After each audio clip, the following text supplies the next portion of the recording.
Hi guys, welcome to nerdygirltv. I'm Sam and I want to welcome you today to another one of our board games playthrough and review videos. We've got something quite challenging in store for you today. We are going to be playing the game known as Forbidden Desert by Gamewright. As I said before, Forbidden Desert is from Gamewright and it's also designed by Matt Learcock. You might remember that name from the Pandemic review that I did last week. He also designed that. It has also been recommended by Mensa as a good mind game, and believe me, it definitely makes you think. Forbidden Desert comes in a fantastic storage tin. This is something I've not really seen before in all the other board games that I've played. And when you open this tin, everything is organised and everything has a place, nothing can get lost, and this is something that we really appreciate here at nerdygirltv. If we open up a board game and everything has a place and it's well organised, we expect the game to be quite good. So let's have a look and see what we get inside the tin. To start with, we get our 6 character cards, if you will. These are the people that you take on the role of, and their skills help you get through the game. You have the climber, the meteorologist, archaeologist, navigator, water carrier, and explorer. They each have different abilities and different amounts of water, as you can see by the water bottle on the cards. The number on the water flask on the little blue circles is really important as you play through the game, and I'll explain that later on. Okay, so these are the other cards you get in the game. The top row of cards, you find those in the what I call the storm deck, and the bottom row of cards you find in what I call the gadget deck. These gadgets help you through the game and help you find what you need in order to complete it a lot faster. The Storm Picks Up card is something that you really don't want to find early on in the game, as that means that more sand dunes are going to appear and it makes it more difficult for you to get through the game. The middle card there is what direction the storm is going in. The sun beats down means that you have to take a swig of water from your water flask and you slowly lose water. So let's have a look at what else you get in the box, or tin as it were. You get your sand tokens. They're double-sided. One side is a yellow and the other side is like a reddish kind of colour. You start off by placing things on the tiles with the yellow side. If it's more than one sand tile on there, it goes to the red side, which means you cannot walk over it unless you're a climber. You also get your tiles for the game board. You get, so obviously the cards, we've spoken about those. You get the airship, which is the whole reason for playing the game. You have to build an airship. You also get the different parts of the airship and the tokens that represent you and your characters. There's also the storm meter. It's hidden in the side of the box, but you have the stand that's just on top of the cards. And now it's time to set up the game. As you can see, we've kept the storm cards and the gadget cards at the top of our playing space. The sand dune cards tiles are just to the bottom right of the screen. We're leaving the storm meter flat so you can see how we use it. Normally it would be put in the stand so it's up somewhere so everyone at the table can see what's going on. The flying machine is also put somewhere where everyone can see it. The tiles are shuffled and then put out in a 5 by 5 square. Now the 5 by 5 square will have a gap in the middle. That is the sandstorm. That is the space that kind of moves around as you play the game. And once you've done that, you can start setting up the sand tiles. You start by setting them up in the pattern shown. These need to be taken away before you can actually excavate anything. Finally, you hand out the cards. I got the navigator and the man behind the cam got the meteorologist. Each of us gets a little black marker to put on our cards and that goes to the top of water flasks, so we know exactly how much water we have for the start of the game. And the last thing we have to do is to place the player pawns on the crash site. That's where the game starts. In this game, the crash site was under one piece of sand, and yellow sand you can move through. It's just the red sand you can't. So before we begin, let's have a look at how the game runs. Each turn is made up of 4 actions, and at the end of that turn you will then draw storm cards equal to the level that you are playing at. And those 4 actions can be any of these. Now you can move up to 4 times between adjacent unblocked tiles, so that's anything that is to the top, to the side to you, not diagonally, and between tunnels. That's the only time when you can go through multiple tiles.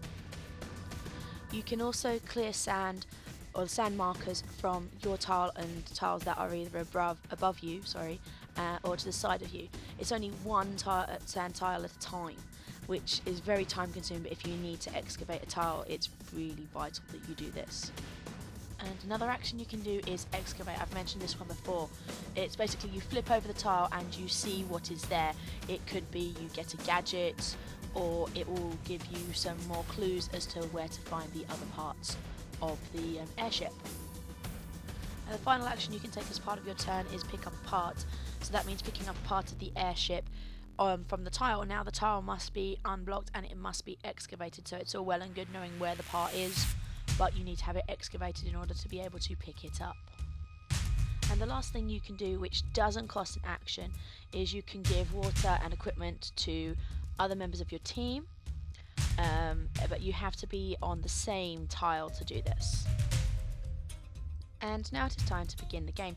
Now with other games there's usually some sort of a rule that tells you who goes first, but with Forbidden Desert you basically choose yourselves. You can have a discussion, you can go me, you can choose however, but someone goes first. So the man behind the cam decides to go first. He moves, he excavates and finds our first clue to our red parts, either the circle on the side. He then clears 2 pieces of sand. That is his 4 turns. The sand marker, depending on how you're playing and what level you're playing at and how many players you've got, will start further up or further down the marker. We start it at the bottom because we're playing with 2 people. Now the card that's just been drawn means that the sand is going to move up, and a sand marker is placed on the tile that's moved into the storm. Because we're starting at a lower level, we only draw 2 cards at a time, so the blank space, the storm, moves around the board, and the cards that get moved, the tiles that get moved, are the ones that have the sand placed on them, making it a bit more challenging. And once that's all done, it's time for me to start my turn. So I move 1, I've excavated, I've found a tunnel, but I've also gained myself a gadget. I've got a jetpack, so I can move to any space I want to. So then my 3rd turn was to move once, and I excavated again. And we've got another clue to find another piece of the airship. And we've turned the storm card, so we've moved 1 card, and because it's already got a yellow piece of sand, we're flipping it over and we're putting a red piece of sand up. And it's happened again with the same piece, so we've had to put another red piece on that tile. And that's basically how the game runs from start to finish. So if we watch the man behind the cam as he does his turn, he gets another item. And he's just as he's cleared this tile, I just want to pay close attention to this particular tile. These are called oasis tiles, and you can get extra water should you be running out, but not all of them are bountiful oasis, as it were. Some of them can be dried up.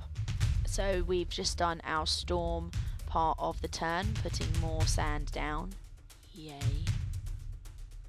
And now it's my turn. So I move, I excavate. Oh, found another clue to another piece. Yay! That's a good thing. And now we're doing the move again, and another triple sand on a tile. So then the man behind the cam starts his turn, doing some excavation. Doing some clearing of sand, then excavation, and he's found the launch pad. Now this is where we have to get to at the end of the game once we've built the airship, once we've found and obtained all the pieces. And the first card he has drawn is a sun beats down, which means we go down 1 in our water flasks, and when those get into the red, basically we die and the game's pretty much over. Okay, and we'll just carry on with the game. Now a lot of the game involves discussion, like planning things and how you're going to do it.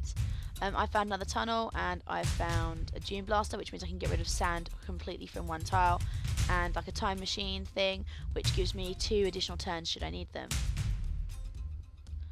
And I've just pulled the Storm Rages On card, which means we up the ante, as it were. So we're going up on the storm meter, which means instead of 2 cards, we are now drawing 3 cards, which makes it even more difficult to succeed.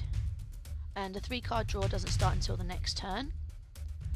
Oh, and as you can see, the man behind the camera has excavated another clue. So you kind of go down those lines to see where those 2 meet, and that's where that part is. And so it's orange and orange. You meet in the middle, and that's where the orange part is, which is on our launch pad. Right, so now we're turning over the storm cards, and because we've had to do it twice, it's null and void, as it were, and another storm rages on, which means we're upping the storm meter yet again. And that's how the game continues. I've just picked up another gadget. These are really useful as you go.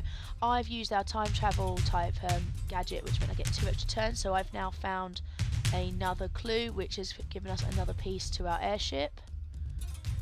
And the man behind the camera's just drawn another clue as well, which is we're getting there slowly, finding these clues.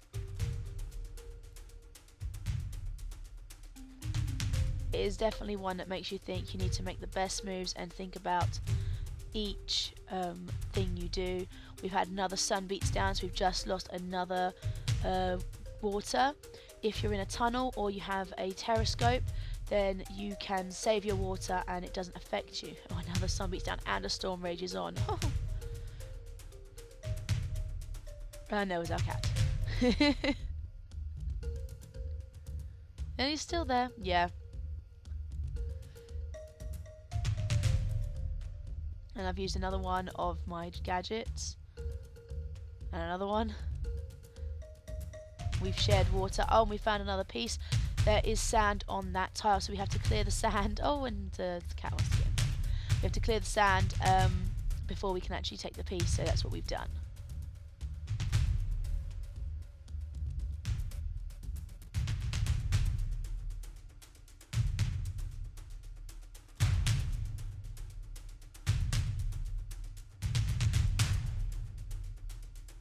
Okay, there was another one of the gadgets. You can look underneath the tile without actually excavating it. Now we've used the jetpack to find the final piece. We now just need to pick them up, which is what has happened.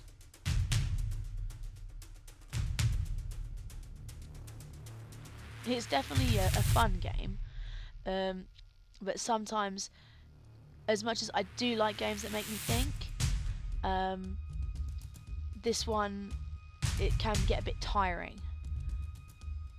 At least that's just my opinion. It is fun, especially it's much more fun with more players. Definitely more of a challenge as well, because you all have your own ideas about how you're going to get things done. We've just gone up on the storm meter to 4 cards, so now we're flipping 4 cards over every single time.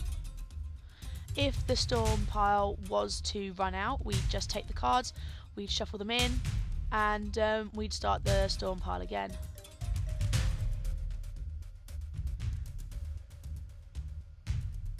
And we've collected all the parts, we just need to get to the launch pad, and we're there. I've played this game several times, and I've only managed to beat it maybe twice. So for us to beat it while we're filming is definitely an achievement.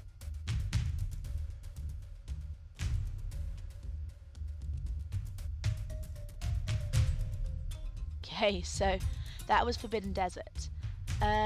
Like I said, it is a Mensa approved game. It is definitely mentally challenging. Definitely gets you thinking, makes you think about strategy in a whole different way. It's not one of those games that I would go for every single time. It's not completely at the top of my list. It is fun to play, and it's very fun to play if you're in a group. But my TARDIS rating will be 6 out of 10 for this one. That's just my personal opinion. If you've played it before, please let me know. Sound off in the comments below and let us know what you think about Forbidden Desert. And that's it from us at nerdygirltv. Thank you again so much for watching. Don't forget to check out our videos, our other board game videos and other things we've got going on with the channel. Check us out on Facebook with the link in the information of this video below. And as always, if you like what you see, don't forget to click that subscribe button so you can stay up to date with all the videos that we are posting. All that's left to say is whatever you're up to, keep it nerdy. Later days.